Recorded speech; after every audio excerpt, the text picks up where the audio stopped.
बनता है ना। छोटा छोटा क्वेश्चन है, एक क्वेश्चन लिख लो आप, लिखो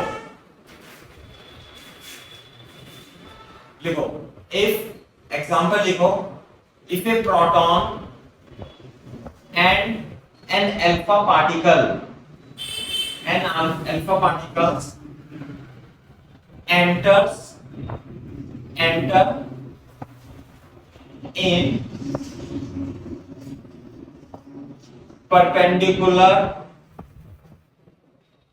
magnetic field with same speed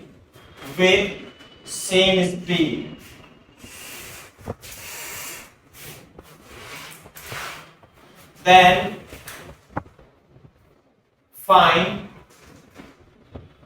ratio of पहला first radius of proton, radius का रेशियो निकालना है, रेडियस प्रोटॉन और अल्फा का रेशियो निकालना है आपको। दूसरा क्वेश्चन है टाइम पीरियड यानी टीपी अपॉन टी अल्फा का रेशियो निकालना है। ये है क्वेश्चन।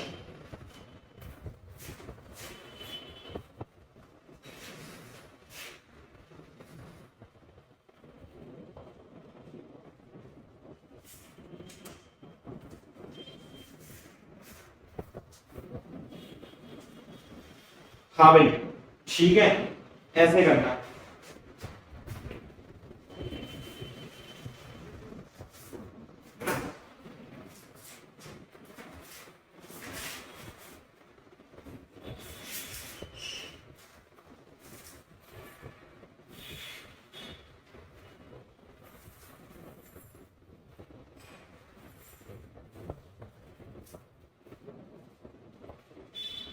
देखो कैसे करेंगे, बोर्ड पे देखो कि कोई मैग्नेटिक फील्ड है, ऐसे परपेंडिकुलर मैग्नेटिक फील्ड है ना। जब परपेंडिकुलर मैग्नेटिक फील्ड है तो उसमें एक प्रोटॉन है। प्रोटॉन का मतलब होता है प्लस बी अल्फा। जैसे मैंने कल आपको बताया था, प्रोटॉन क्या होता है भाई, प्रोटॉन होता है 1h1 और हीलियम क्या होता है, अल्फा क्या पार्टिकल क्या होता है 2He4। इस पे चार्ज होता है प्लस बी, इस पे चार्ज होता है प्लस 2e और इसका मास m होता है, इसका मास 4m होता है। सही है क्या बात। तो भाई रेडियस के बारे में बताया था मैंने, फोर्स तो m ऐसे लगेगा और v स्पीड ऐसे सर्किल करेगा। तो रेडियस का फॉर्मूला कैसे निकाला था देखो, Fm = mv²/r करके qvb = mv²/r। तो v से v कट जाएगा तो r = mv/qv। ये तो फॉर्मूला है, ये याद तो करना ही होता है, साथ में तुरंत के तुरंत निकाल भी लो, कभी कंफ्यूजन हो जाए तो। क्लियर है क्या बात। तो r जो है mv/qv है। तो पहला है ना भाई, पहला कैसे निकालेंगे, रेडियस का रेशियो rp अपॉन रेडियस कितनी होगी, मास ऑफ प्रोटॉन, स्पीड तो सेम है, चार्ज कितना होगा 2e, प्रोटॉन पे चार्ज कितना होगा e और मैग्नेटिक फील्ड b तो कांस्टेंट है। इसी प्रकार से रेडियस ऑफ अल्फा पार्टिकल यदि हम निकालें तो मास ऑफ अल्फा पार्टिकल और स्पीड दोनों की सेम है, स्पीड दोनों की क्या है सेम, अपॉन 2e। चार्ज कितना है भाई, इस पे चार्ज कितना है 2e, this is plus 2e upon b। तो देखो rp upon r alpha equal to, दोनों को डिवाइड कर देंगे, mpv upon ev upon m alpha v upon 2ev। बोलो तो कितना हो जाएगा बताओ, mp upon e m alpha into 2e, बाकी सब कैंसिल हो जाएंगे तो बचेगा 2mp अपॉन m अल्फा। तो मास ऑफ प्रोटॉन कितना है भाई m और अल्फा का मास कितना है 4m। तो आंसर आएगा 1:2। तो rp upon r alpha is equal to 1:2। आप इसे थोड़ा शॉर्टकट में भी कर सकते हैं, शुरू शुरू में मैंने लॉन्ग में कर दिया है, आप तो एक लाइन में भी आंसर इसका निकाल सकते हैं इस फॉर्मूले को लगा करके। करो copy.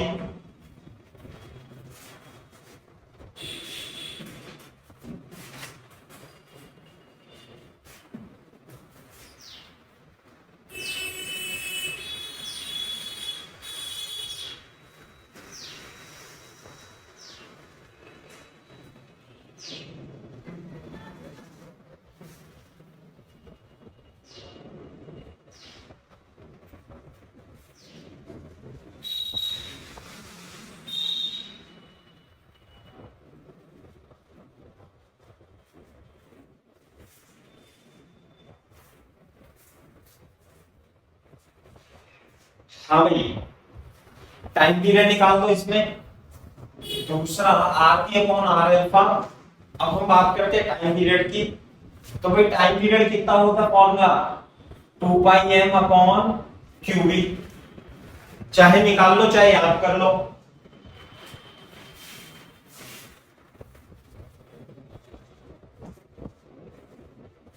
To pi M upon QV। Second part में फॉर्मूला लगाएंगे 2πm/QV। तो T alpha, T proton upon T alpha. कैसे देखो, टाइम भी ऐसे लिख लेंगे, कॉपी करो तेजी से, पहले कॉपी करो फिर मैं बताता हूं आपको। देखो शॉर्ट में करने के लिए दोनों की b और 2π तो सेम है, तो टाइम पीरियड किसके प्रोपोर्शनल है, चार्ज अपॉन q के। तो Tp अपॉन T अल्फा क्या आएगा, Mp अपॉन Qp और M alpha upon Q alpha, ऐसे ही तो आएगा। अरे T proportional to M upon Q है ना, तो ये कितना हो जाएगा, Mp Q alpha upon Qp M alpha. हाँ भाई, मास ऑफ प्रोटॉन कितना आएगा, मास ऑफ प्रोटॉन M और charge on proton E, charge on alpha 2E, mass on alpha 4m। इसका 1/2 आ रहा है, ये भी आंसर, दोनों ही 1/2 आ रहे हैं। सही बात है, दोनों ही 1/2 आ रहे हैं। कॉपी कर लो तेजी से।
हाँ भाई,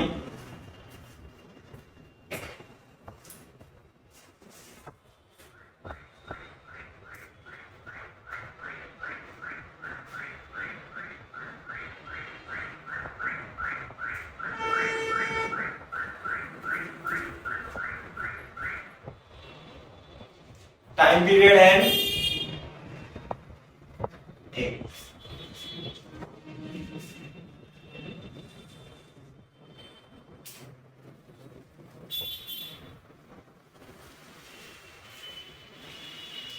चलो बताना आंसर इसका कितना आएगा।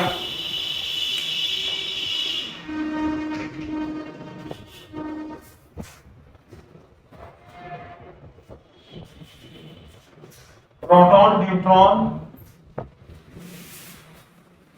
alpha particle enters in a perpendicular magnetic field, find ratio of their time period. हाँ भाई देखो, तीन चार्ज पार्टिकल है, प्रोटॉन, न्यूट्रॉन और अल्फा पार्टिकल। तो सबसे पहले आपको प्रोटॉन के बारे में, न्यूट्रॉन के बारे में और अल्फा पार्टिकल के बारे में पता होना चाहिए, है ना भाई।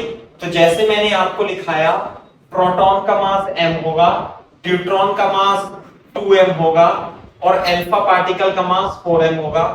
प्रोटॉन क्या होता है?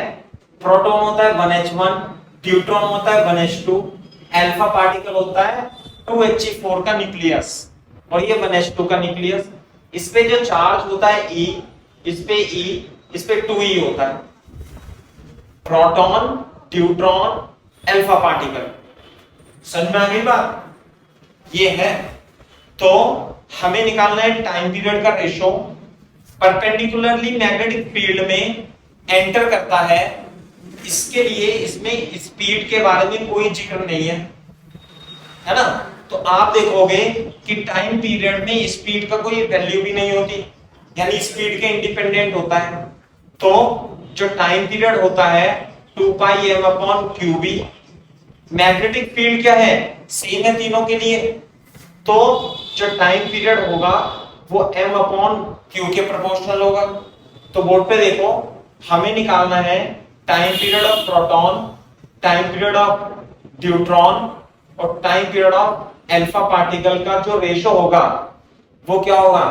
mp upon qp is to md upon qd is to m alpha upon q alpha. नहीं आई बात समझ में? प्रोटॉन का मास तो m, तो चार्ज तो E इज टू न्यूट्रॉन का mass 2m E is to alpha कितना होगा भाई? 4m upon 2e। तो देखो m upon e, m upon e, m upon e cut जाएगा, 1 इज टू 2 इज टू, यहां पे देखो 2 आंसर आ जाए। क्लियर है क्या बात? कॉपी करो तेजी से।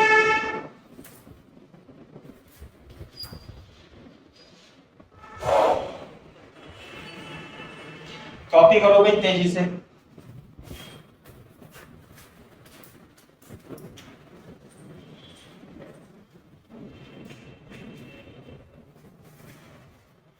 वेलोसिटी बढ़ाने से कोई फायदा नहीं होगा, कुछ भी नहीं होगा।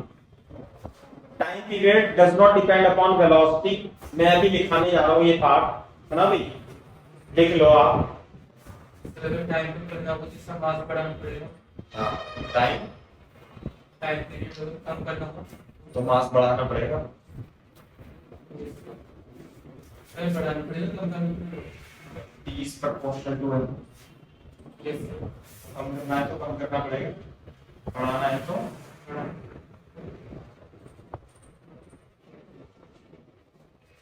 D for न्यूट्रॉन लिख लो। तो 1:2:1, 1:2:2 is the correct answer.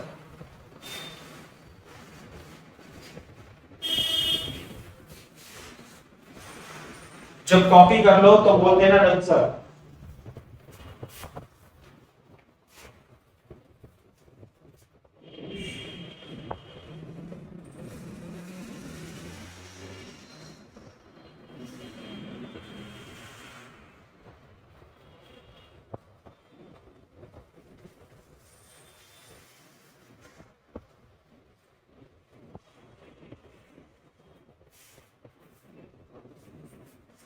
हाँ भाई बोल देना बच्चों।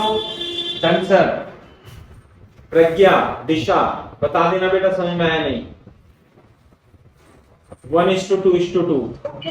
हाँ ठीक है भाई। बोर्ड पे देखो, आप ध्यान से देखो, करो कॉपी। कॉन्सेप्ट बताता हूं। जो टाइम रेडियस थी वो mb अपॉन qb आई थी और जो टाइम पीरियड था वो 2 पाई m अपॉन qb आया था, इसका एक चक्कर का टाइम। तो time period is proportional to m upon qb। It is independent, it is independent of v का मतलब स्पीड। नहीं आई बात समझ में? स्पीड पे डिपेंड ही नहीं करती। स्पीड पे क्या डिपेंड करती है? Radius depend. r is proportional to speed. Radius करती है, टाइम पीरियड नहीं करता स्पीड पे। जैसे कि मान लिया ये चार्ज पार्टिकल है q, सही है, और इसकी स्पीड है v1, सही है, तो दूसरा चार्ज पार्टिकल भी सेम ही है और उसका मास और चार्ज सब सेम है, लेकिन उसकी स्पीड ज्यादा है v1, v2 है उसकी स्पीड, मान लें v2 है। तो क्या फर्क पड़ेगा इसका? दोनों सेम टाइम पे स्टार्ट करते हैं, ये v1 से ये v2 से। दोनों क्या करेंगे? Circular motion. इसकी रेडियस कितनी होगी? r1, और ये भी क्या करेगा? ये भी क्या करेगा? Circular motion. इसकी रेडियस कितनी होगी बेटा? इसकी रेडियस होगी r2। r1 ज्यादा होगी r2, जिसकी वेलोसिटी ज्यादा होगी r1 अपॉन r2 इसका v1 अपॉन v2। जिसकी रेडियस ज्यादा होगी उसका, जिसकी वेलोसिटी ज्यादा होगी,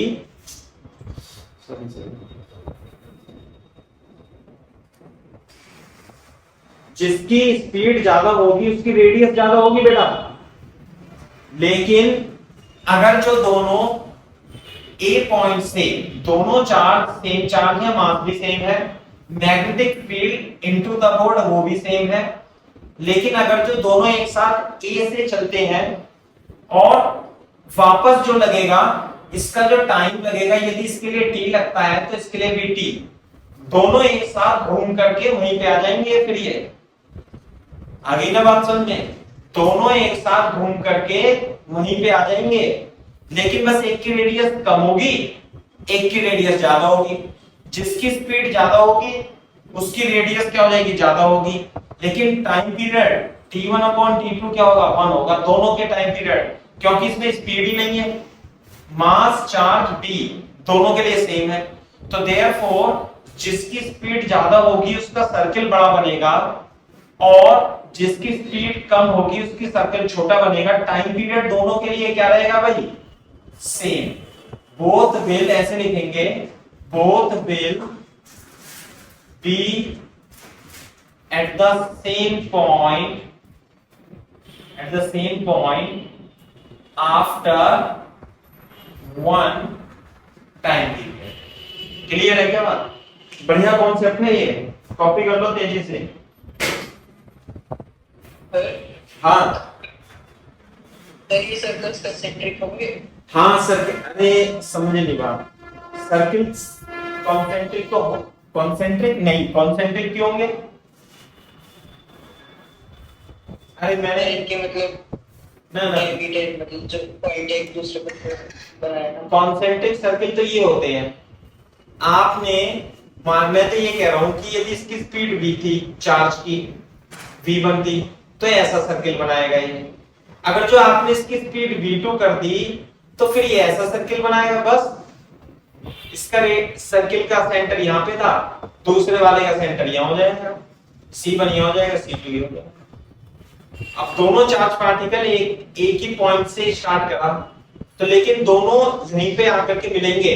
जैसे मान लीजिए ये यहाँ पे जाएगा, ये यहाँ पे आएगा ना, तो ये यहाँ पे आएगा एक साथ, समझे ना?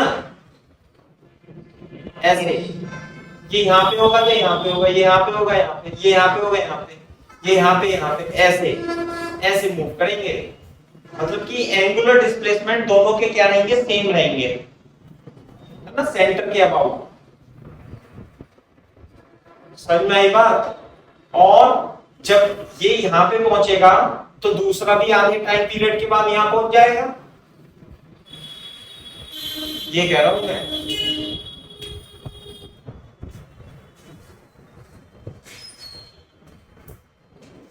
आप इसे ऐसे समझो, ये V1 है, ये छोटा गोला है ना भाई, और ये V2 है, ये बड़ा गोला। ऐसे इसका सेंटर यहाँ रहेगा, इसका सेंटर यहाँ रहेगा। ये ए पे होगा उस समय, तो ये भी ए पे होगा, सही है, ऐसे ए डैश। जब ये यहाँ पे पहुंचेगा तो यहाँ पे पहुंच जाएगा बी डैश पे, नहीं, जब ये यहाँ पे होगा सी पे तो ये सी डैश पे पहुंच जाएगा, ये कह रहा हूं। फिर ये जब यहाँ डी पे होगा तो फिर ये क्या होगा, डी डैश पे पहुंच जाएगा, फिर यही पे होगा। ऐसे है बात। दोनों की स्पीड क्या होगी, अलग अलग होगी, लेकिन दोनों की स्पीड क्या होगी, अलग अलग, लेकिन सेम टाइम पीरियड क्या होगा, उनका सेम होगा।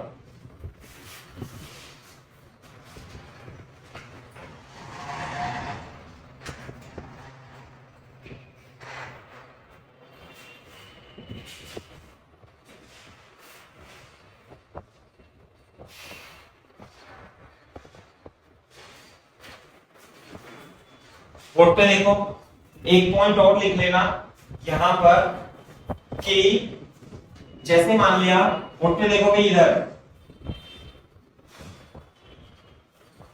कोई पार्टिकल है, मास m और उसकी वेलोसिटी है v, स्पीड है v, तो भाई इसकी काइनेटिक एनर्जी कितनी होगी, हाफ m v स्क्वायर। आ गई क्या बात समझ में?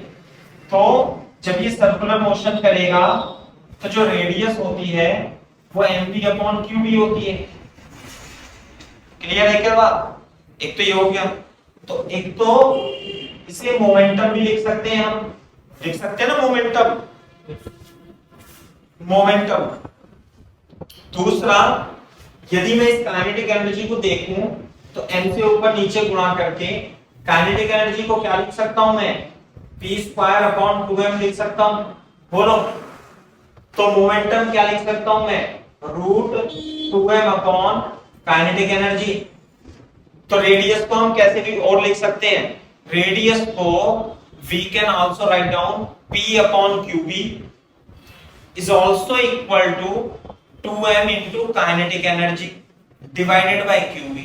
तो ये भी रेडियस का फॉर्मूला है ना, काइनेटिक एनर्जी की फॉर्म में, काइनेटिक एनर्जी की फॉर्म में रेडियस का फॉर्मूला है।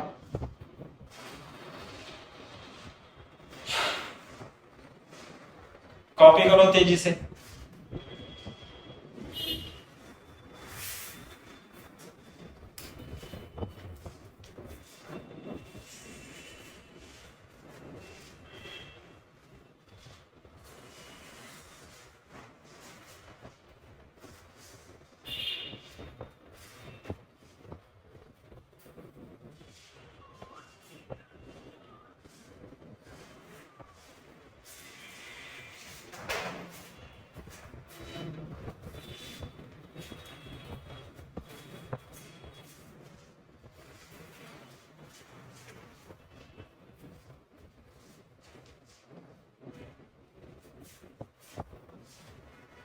क्वेश्चन लिखे, इसी फॉर्मूले पर अपन क्वेश्चन करते हैं इस पे।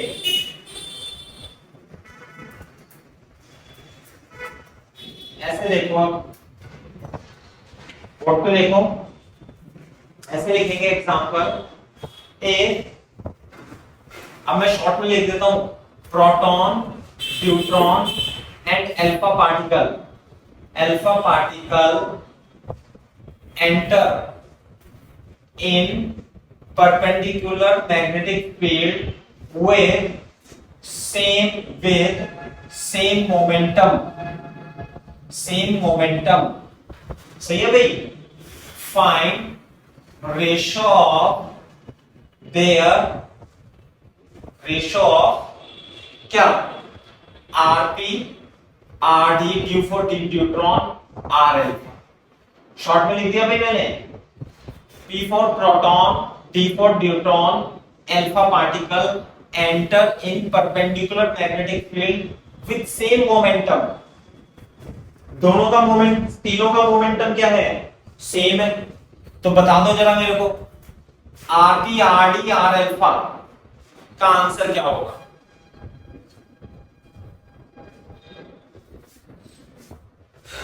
है ना अच्छे सवाल।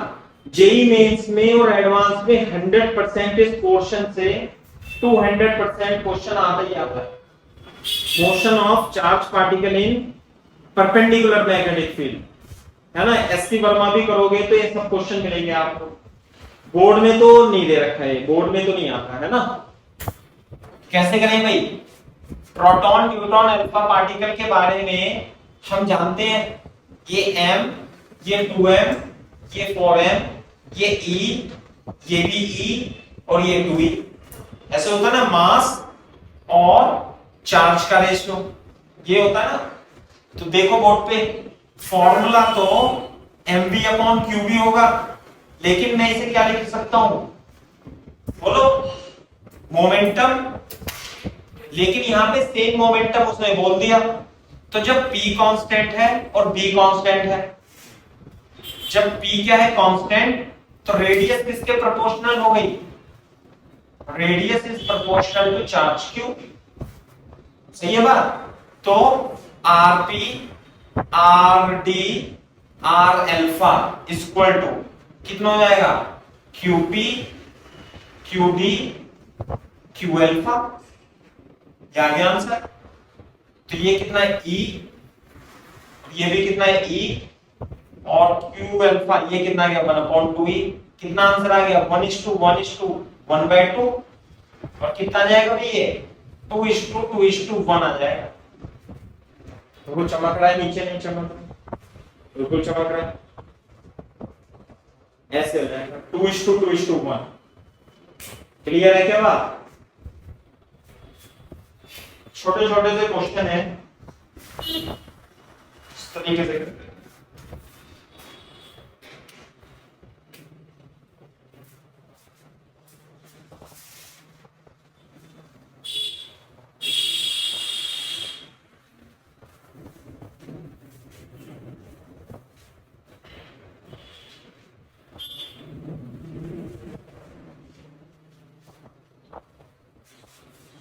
सेम क्वेश्चन करना है अपने को, और यहां पे लिख देंगे proton neutron alpha particle enter perpendicular with same, क्या लिखने वाला हूं मैं यहां पे?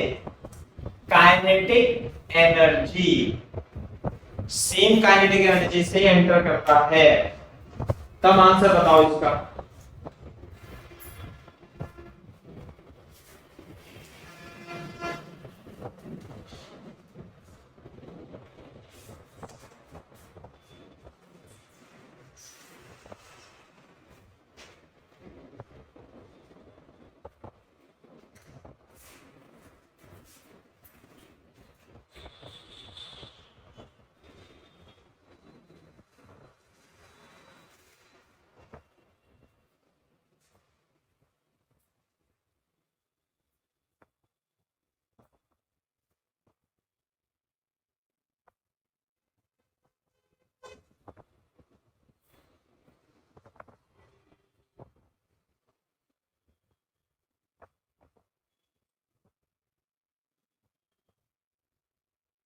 हाँ भाई, सेम काइनेटिक एनर्जी। अरे काइनेटिक एनर्जी तो हाफ mv स्क्वायर और m से ऊपर नीचे गुणा करके p square 2m into k होती है ना। तो p स्क्वायर 2m k, तो p को क्या लिख लेते हैं अपन? 2m k। कॉपी करो बेटा यहां तक, बताओ मेरे को इसका आंसर। यार ये बार बार हो जाएगा।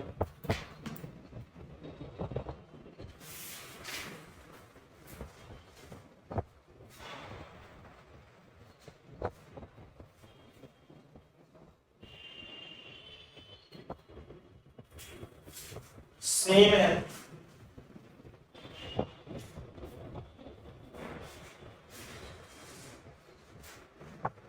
प्रज्ञा दिशा, रिया शर्मा, बताओ बेटे कॉपी कर लिया?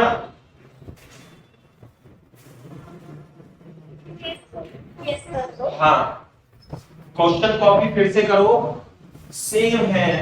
अब मैं उसमें काइनेटिक एनर्जी भी लिख सकता था, लेकिन वो अंग्रेजी सही नहीं बनती, क्वेश्चन थोड़ा सा डिफरेंट हो जाता, इसलिए same momentum and same kinetic energy, दो पार्ट होने चाहिए थे इसके, सेम मोमेंटम का और सेम काइनेटिक एनर्जी का। लिख लो आप अपने टर्म्स में।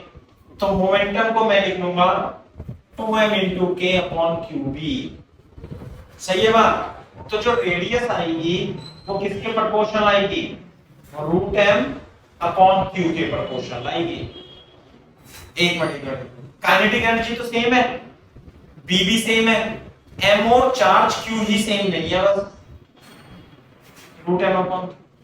तो R P is to R D is to R alpha is equal to कितना आएगा भाई? Root M P upon Q P is to root M D upon Q D is to root alpha upon Q alpha.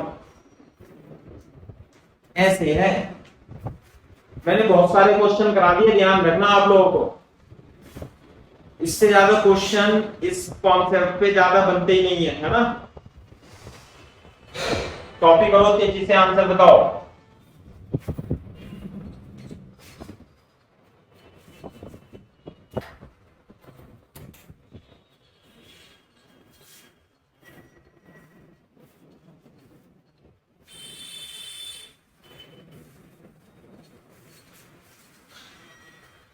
Root M upon E is to root 2m upon E is to root 4m upon 2e, है ना भाई। तो ये बन जाएगा 1:√2। ये कितना आएगा भाई? Is to 1। देखो कितना सुंदर आंसर बना, 1:√2:1।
सही है क्या?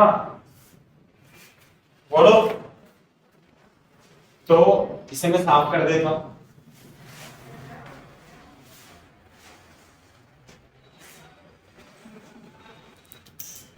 क्वेश्चन लिख लेना, एक एग्जांपल लिखो।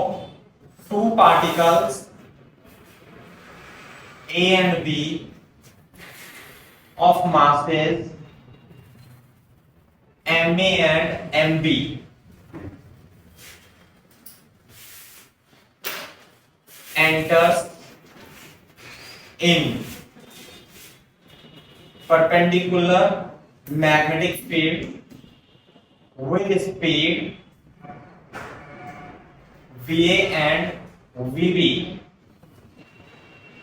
V and VB, two particle,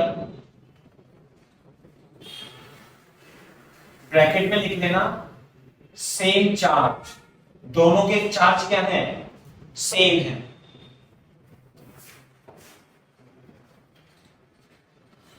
Their trajectory are shown below. Their trajectories are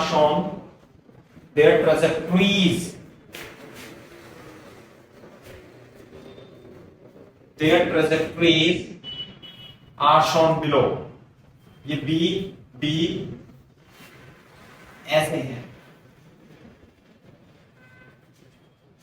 you करके। सही है भाई बात। ए की तो ट्रेजेक्टरी ये है और बी की ट्रेजेक्टरी ये है। बोलो समझ में आई बात? ये ऐसे करके then which of the following is correct, कौन सा सही है ना। मैं ऑप्शन बता देता हूं। A option, M A B A is greater than M B B B. दूसरा option, M A V A is less than M B V B. तीसरा option, M A V A is equal to M B V B. चौथा option क्या है, M A बराबर M B and V A बराबर V B. ये option है। कौन सा सही ऑप्शन है बताओ। ऑब्जेक्टिव क्वेश्चन है बस, कोई ज्यादा खास नहीं। बताओ भाई। पहला सर, पहला, एक का आंसर आया पहला। अच्छा जी, से देख लो, ये आईटी में आया हुआ क्वेश्चन है ये, है ना। आईटी जी 2001 में आया हुआ क्वेश्चन है, कोई खास नहीं है। हमने तो अच्छे अच्छे सवाल कर लिए, ऐसे ही बता देंगे, इसी टाइप के क्वेश्चन आते हैं। समझे भाई। कौन सा ऑप्शन सही है भाई? कीर्ति शर्मा बताओ बेटा। प्रज्ञा ए, मेधवी का आंसर ए, बिल्कुल सही बात। इसमें क्या करेंगे, तो इसकी रेडियस कम है, इसकी रेडियस ज्यादा है, और क्या है। तो रेडियस का फॉर्मूला क्या होता है, mv अपॉन क्यूबी। बोलो जरा, रेडियस का फॉर्मूला होता है ना। तो चार्ज सेम है और मासेस अलग अलग है, स्पीड अलग अलग है। जब चार्ज सेम है बी तो दोनों के लिए क्या रहेगा, सेम। तो radius is proportional to mv। तो जिसकी रेडियस ज्यादा है, किसकी रेडियस ज्यादा दिखा रखी है, बी की, तो उसका ratio mvbb will be greater than mav। ये बात है। MAVA which is the correct option. First option is the correct option. बिल्कुल ही आसान सवाल है नहीं, लेकिन हाँ जब तक बताएंगे नहीं तब तक पता कैसे चलेगा।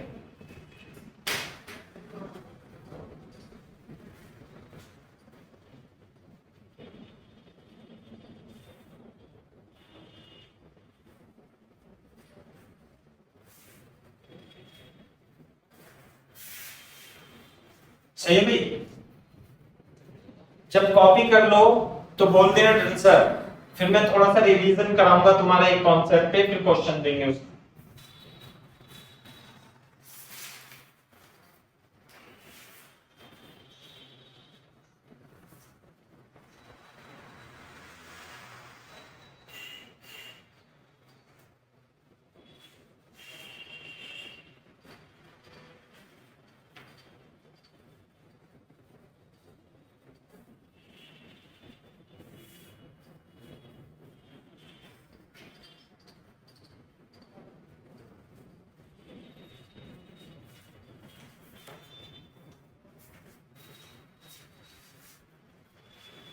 अरे कर लो जल्दी जल्दी जल्दी, कॉपी किया करो।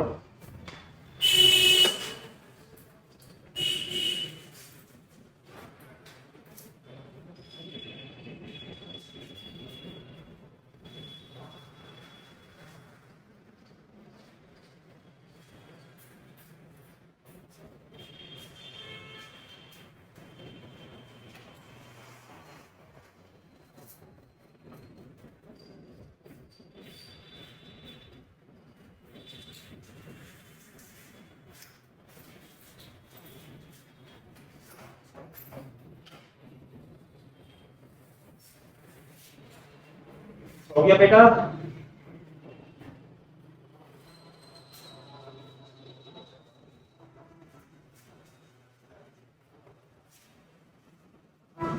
सर जी। वेरी गुड, बोल दिया करो भाई।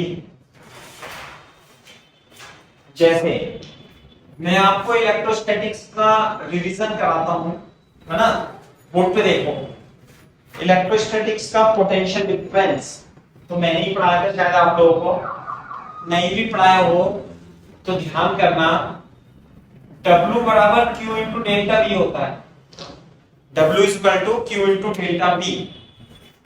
यदि ये तो चार्ज है, ये क्या है, पोटेंशियल डिफरेंस। क्या है ये, पोटेंशियल डिफरेंस। क्लियर है क्या बात? तो यदि कोई चार्ज, है ना, ऐसे लिखते हैं, if A charge is accelerated with potential difference delta V, then work done by field upon it कितना होगा भाई work done? W is equal to Q into delta V। यह है पोटेंशियल डिफरेंस, इससे एक्सेलरेट कर दिया चार्ज को, और यही वर्क किस में कन्वर्ट हो जाता है, काइनेटिक एनर्जी में। This is equal to kinetic energy. तो काइनेटिक एनर्जी जो होती है,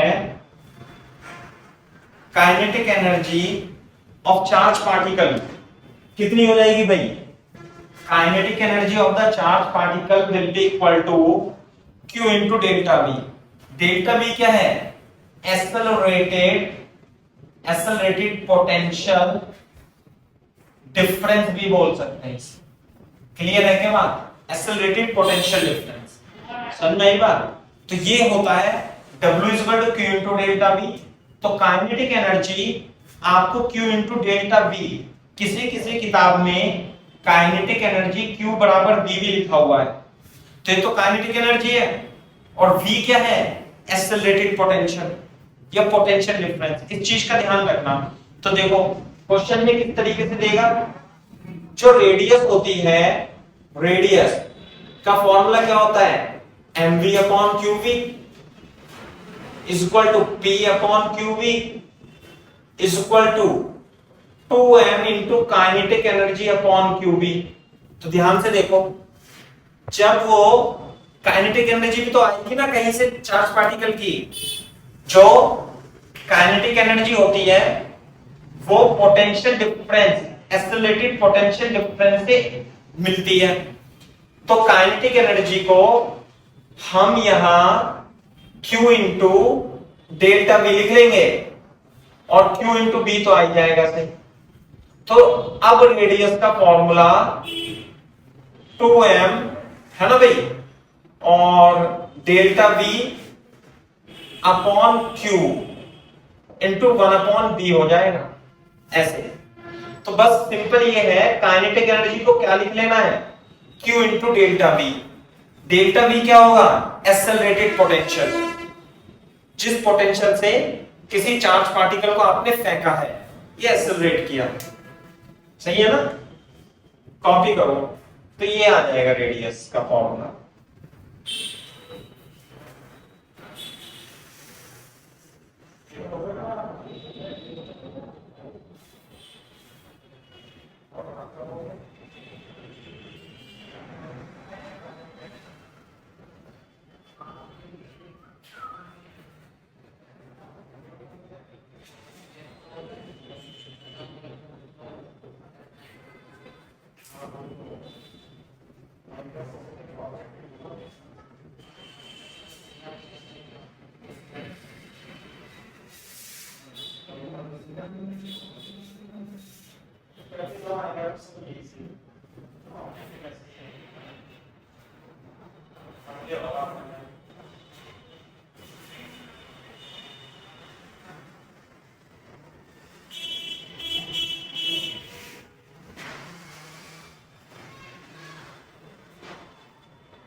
हाँ भाई, अगर जो ये लिख लिया हो तो मैं क्वेश्चन लिखाता हूं इस पे। तो आपको ये ध्यान रखना है बस। मैं क्वेश्चन लिख देता हूं, देखो, two charge particles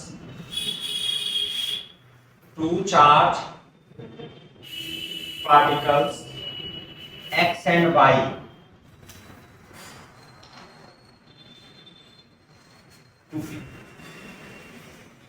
having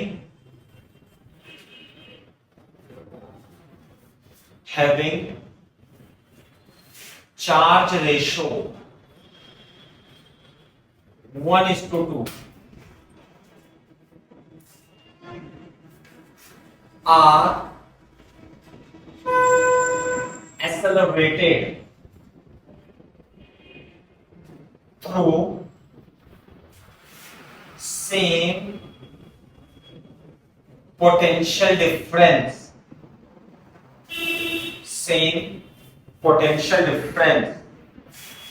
in perpendicular magnetic field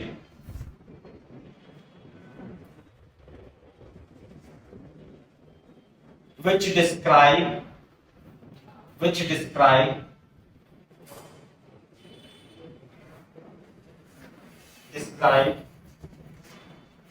circular path of radius in the ratio 2:1. Find ratio mx upon my. Find ratio mx upon my. सही है भाई बात?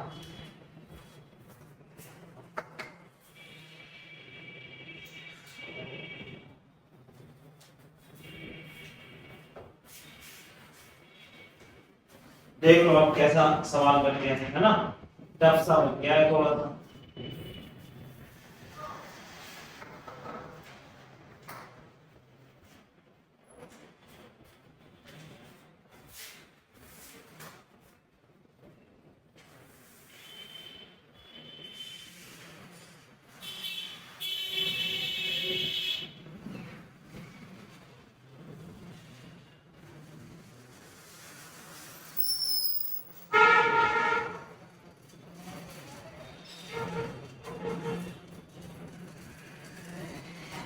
करो भाई, कॉपी करो।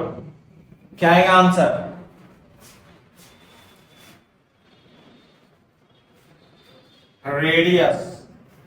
रेडियस का रेशियो दे रखा है। वैसे तो रेडियस का formula mv upon qb p upon qv है ना, √2m kinetic energy upon qb। और काइनेटिक एनर्जी को क्या लिख देंगे भाई हम? काइनेटिक एनर्जी को लिख देंगे q into delta v। Delta v is the potential difference. करो, कॉपी करो और आगे सॉल्व करो।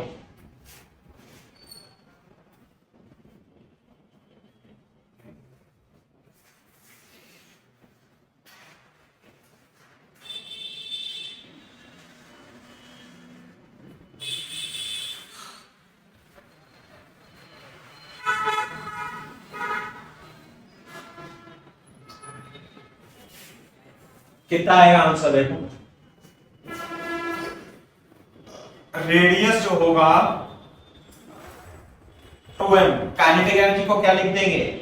q इनटू डेल्टा v, और नीचे तो q भी है, वही लिख रहा हूं जो मैंने यहां लिखा था।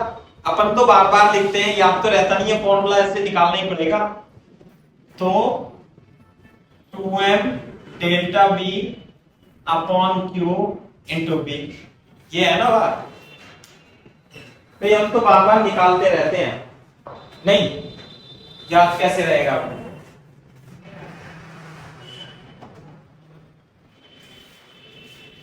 तो रेडियस, यहां से देखो, रेडियस किसके प्रोपोर्शनल आएगी भाई? फिर b तो सेम है और same potential difference potential difference भी सेम है और बी भी सेम, तो आंसर क्या आएगा भाई, m अपॉन, यही बात समझे। तो rx upon ry is equal to mx upon qx into root में लिख दो qy अपॉन my। सही है क्या बात, स्क्वायर कर देंगे rx अपॉन ry का whole square, mx upon qx, qy upon my। ये कितना है भाई, mx upon my, qy upon qx, rx दे रखा है ना 1:2, ये भी क्या दे रखा है qx अपॉन qy 1:2, निकालो आंसर।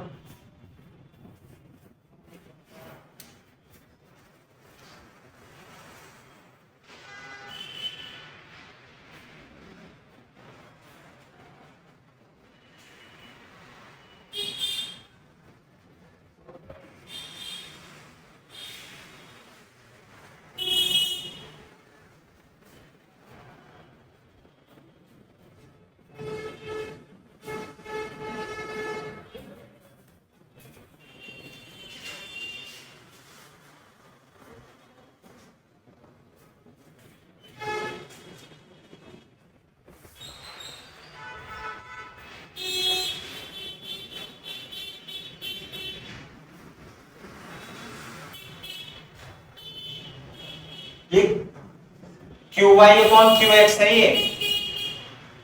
ये qy अपॉन qx है और ये qx अपॉन qy का रेशियो, तो ये क्या हो जाएगा 2:1 हो जाएगा। सही है, तो ये इधर आ जाएगा, this is the answer. Copy कर लो।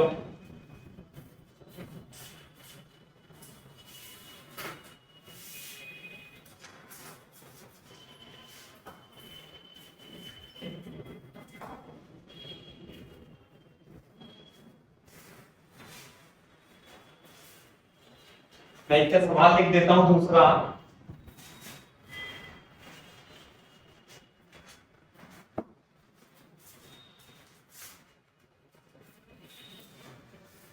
यह है x एक्सिस, यह है y एक्सिस और मैग्नेटिक फील्ड है -b0 k cap.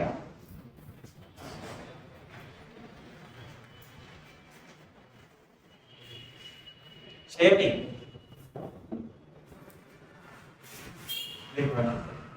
an electron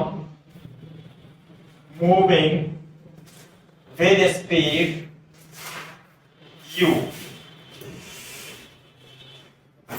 with speed u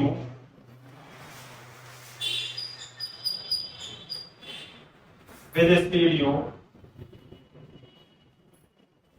enters in uniform magnetic field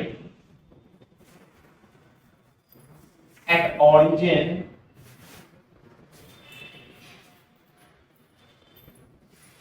uniform magnetic field at origin in positive x direction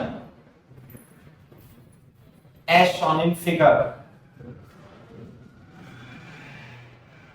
figure ऊपर दे रखी है, यहां पर है इलेक्ट्रॉन ऐसे, दिस इज इलेक्ट्रॉन है ना भाई, E4 इलेक्ट्रॉन, इलेक्ट्रॉन को E-4,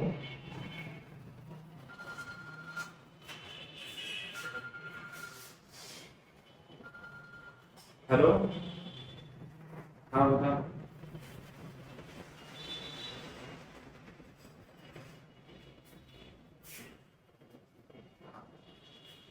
हाँ तो रुक जाओगे ना, आधे घंटे बाद है ना।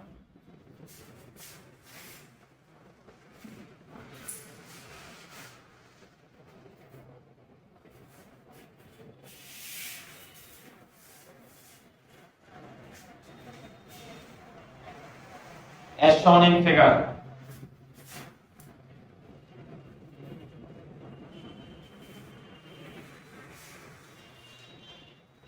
The electron exits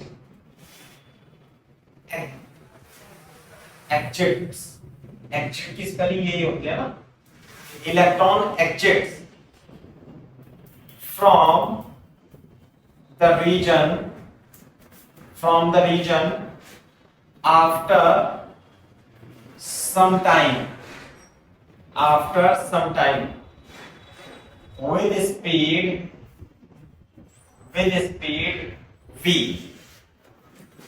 Then choose correct option.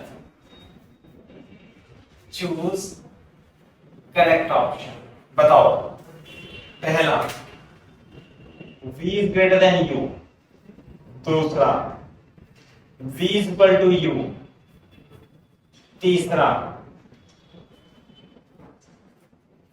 v is greater than u, और चौथा v is equal to u and y is less than 0 and y is greater than 0 and y is greater than 0 and y less than 0. कौन सा option सही है अभी? A, B, C, D. Which option is the correct option? बताओ भाई, रिया शर्मा, मेघ भी बताओ बेटा, प्रज्ञा आप भी बता दो, यश 1:8 पहले आ गया था। कौन सा ऑप्शन सही है? चित्र में दे रखा है मैग्नेटिक इंडक्शन जो है वो -k में है, तो which option is the correct option?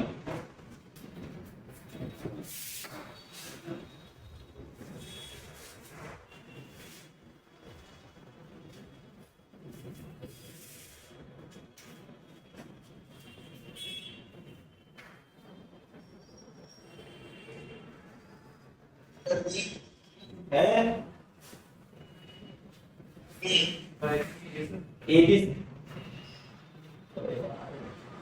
कौन सा ऑप्शन है बेटा? Yes B for Bombay. Yes sir. देख ले, फ्लेमिंग लेफ्ट हैंड रूल लगाना पड़ेगा। देखो ध्यान से देखो, ये है x, ये है x एक्सिस, ये है y एक्सिस, तो z एक्सिस किधर होगी?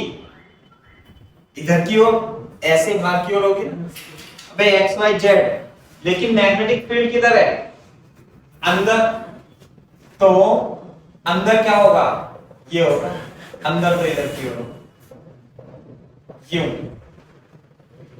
नहीं आई बात समझ में? तो ऐसे बोर्ड पे देखो, इलेक्ट्रॉन आ रहा है, इलेक्ट्रॉन पे कैसा चार्ज होता है? -e। अरे -e। अब बताओ, स्पीड तो डेफिनेटली चेंज नहीं होगी, क्योंकि मैग्नेटिक फोर्स हमेशा परपेंडिकुलरली एक्ट करता है। Power delivered by magnetic force is always 0, तो या तो बी होगा या डी होगा। अब बी और डी में ऑप्शन आपको चूज करना है, बताना भाई किधर को भागेगा। क्या ये सर्कुलर मोशन करेगा? हाँ बिल्कुल करेगा। तो कैसे करेगा? फर्स्ट ऐसे जाएगा या ऐसे जाएगा? बताओ। Magnetic field, Fleming left hand rule, ऐसे। वेलोसिटी किधर है? इधर की ओर, तो फोर्स किधर लगना चाहिए? ऊपर। लेकिन ये चार्ज कैसा है भाई? नेगेटिव, तो किधर जाएगा? अबे फोर्स ऊपर नहीं लगेगा, फोर्स किधर लगेगा? इस पे, नीचे की ओर। क्लियर है क्या बात? तो ऐसे नहीं जाएगा, ये ऐसे जाएगा। This will be the correct path. समझ में आई बात? तो थोड़ी देर के लिए बाद जो y होगी y इसके लिए क्या हो जाएगी, लेस देन 0। और स्पीड यदि इसकी u थी तो सभी पॉइंट पर इसकी बेटा u क्या होगी, स्पीड तो सेम ही रहेगी, u will be equal to v and y is less than 0। कौन सा ऑप्शन सही है, D option is the correct option. आ रही है क्या बात समझ में, रिमझिम, रिमझिम ने आंसर दिया सही, वेरी गुड।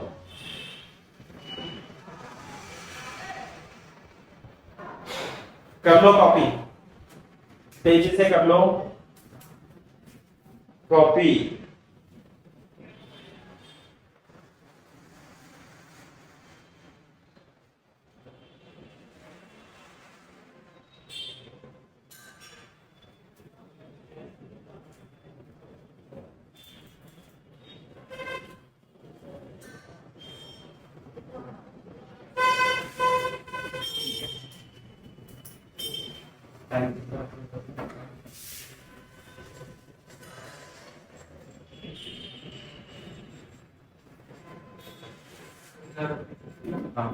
एक क्वेश्चन और करते हैं।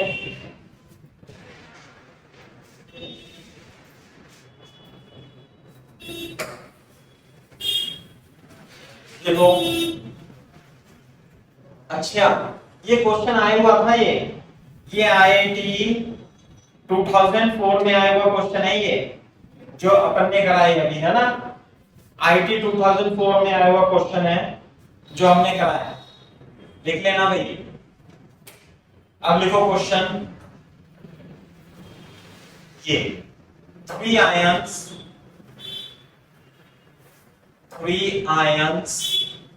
कौन कौन से, H plus, He plus, O plus plus, O2 plus,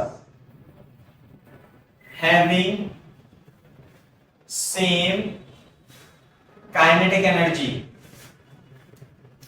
passes through it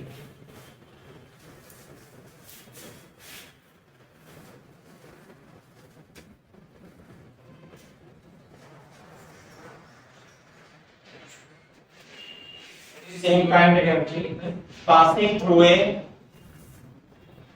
enter से ऐसे लिखेंगे, enter in perpendicular magnetic field at same point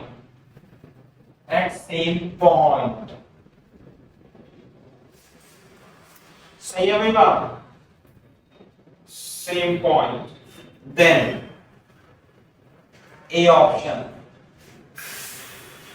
H plus will be least deflected। दूसरा B option, He plus and O plus plus, यानी O plus plus का मतलब O2 plus will be deflected equally। C option, O2 plus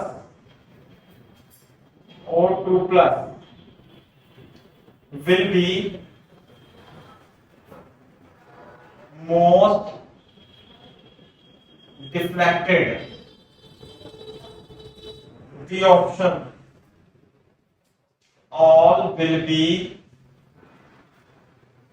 equally deflected। Deflected का मतलब होता है अपने path से विचलित होना, नहीं अपने पाथ से डेविएट होना को डिफ्लेक्टेड बोलते हैं भाई। निकालो निकाल के आंसर आएगा। ध्यान देखना, ये He प्लस है, H प्लस है, वो O2 प्लस है। Which option is the correct option?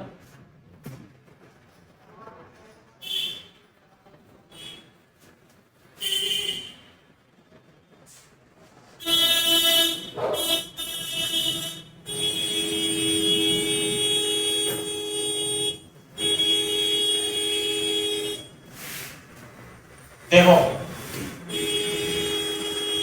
H plus He plus O plus plus E और 2E, मास M, 4M और 16M। ये बात समझ में आती है नहीं? तो डिफ्लेक्टेड कौन ज्यादा होगा? जिसकी रेडियस कर्वेचर ज्यादा होगी। अरे एंटर ऐसे करते हैं, यहाँ मैग्नेटिक फील्ड है ऐसे, है ना भाई? तो एक तो ऐसे ऐसे है, एक ज्यादा रेडियस है, एक उसकी ज्यादा रेडियस है, तो कौन ज्यादा डिफ्लेक्टेड हो रहा है? कौन ज्यादा डिफ्लेक्टेड है? जो डिफ्लेक्टेड कौन ज्यादा है? जिसकी रेडियस कम है। नहीं, जिसकी रेडियस कम है वही क्या होगा? ज्यादा डिफ्लेक्टेड होगा। आ गई बात समझ में? जिसकी रेडियस कम है वही ज्यादा डिफ्लेक्टेड होगा। जैसे एक प्लस क्यू ऐसे जा रहा था, एक Q2 ऐसे जा रहा, ये इन्हें जाना चाहिए था ऐसे, एक तो ऐसे गया तो ये डिफ्लेक्टेड हो गया, और एक Q2 इसे जाना चाहिए था ऐसे और ये ऐसे जा रहा है। कौन सा ज्यादा डिफ्लेक्टेड है? दूसरा वाला ज्यादा डिफ्लेक्टेड हो गया, अपने पाथ से डेविएट हो गया।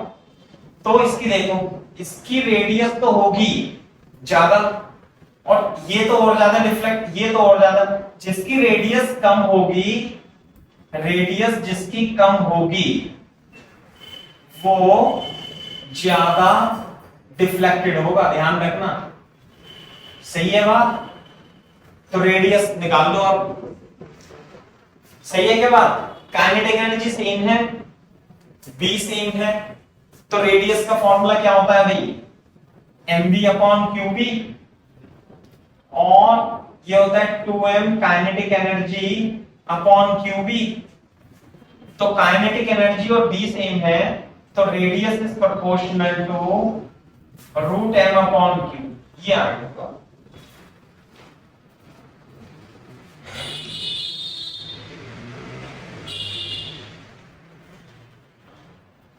H प्लस के लिए, H प्लस के लिए रेशो क्या आएगा? m upon E. He plus के लिए रेशो क्या आएगा? 4m अपॉन ई, यानी कि कितना? 2 रूट m अपॉन ई, ये आ गया ना। और O प्लस प्लस के लिए रेशो क्या आएगा? 16m upon 2e। यहां पे देखो H प्लस है, ये ध्यान रखना, H प्लस प्लस नहीं है, तो E आएगा। सही है क्या बात? तो यहां पे आएगा 2e, तो कितना बाहर आएगा? ये 4 रूट m अपॉन 2e। बोलो, कट जाएगा तो 2 रूट m अपॉन e। सही है भाई? बताओ अब आंसर चूज करने में भी दिक्कत हो सकती है।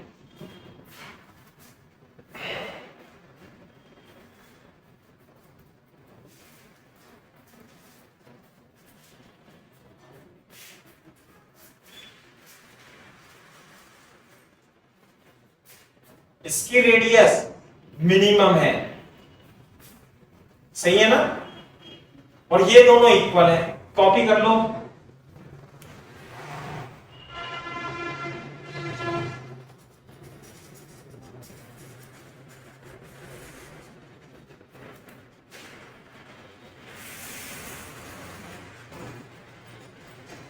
कौन सा ऑप्शन सही है भाई? अरे He plus O plus plus deflected equally. सबसे ज्यादा तो H प्लस होगा ना? हाँ, सबसे ज्यादा H प्लस डिफ्लेक्टेड होगा। इसकी रेडियस मिनिमम है, R क्या है इसकी? मिनिमम, इसलिए मोस्ट डिफ्लेक्टेड। नहीं आई बात समझ में? H प्लस की रेडियस मिनिमम है तो मोस्ट डिफ्लेक्टेड, और ये दोनों इक्वली डिफ्लेक्टेड हैं क्योंकि इनकी दोनों की रेडियस क्या आ रही है? R He plus is equal to R O plus plus, तो therefore they are equally deflected. B option is the correct option. O2 plus will be most reflected, no, सबसे ज्यादा नहीं है ये, इसके बराबर तो H प्लस भी है। सही है, तो आज के लिए इतना ही काफी है, बाकी करेंगे